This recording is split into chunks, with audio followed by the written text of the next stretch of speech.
جی تو السلام علیکم۔ آج میں آپ کو دعائے مصیبت، جو مصیبت کے وقت دعا کو پڑھنا چاہیے وہ بتانے لگا ہوں۔ سب سے پہلے اس کا شان نزول اور اس کے بارے میں تھوڑا جان لینا ضروری ہے۔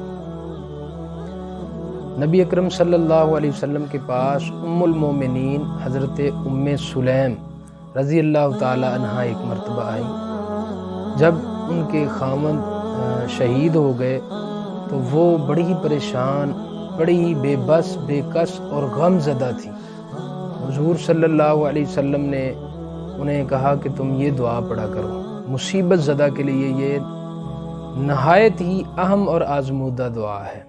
آپ صلی اللہ علیہ وسلم نے حضرت ام سلیم، جو بعد میں ام المومنین کا درجہ پا گئی تھی، فرمایا پڑھو اللہم اجرنی مصیبتی واخلف لی خیر منہا۔ ٹھیک ہے، تو جو لوگ بھی میری اس دعا کو سن رہے ہیں جو میں نے پڑھی ہے، اس کو یاد کر لیں۔ اللہم اجرنی فی مصیبتی واخلف لی خیر منہا۔ اے اللہ اس مصیبت میں مجھے اجر دے اور مجھے اس سے بہتر بدلہ عطا فرما۔ اس سے پہلے آپ نے ایک جملہ جو ہے اس کو پڑھنا ہے، ان للہ و انا الیہ راجعون اللہم اجرنی فی مصیبتی واخلف لی خیر منہا۔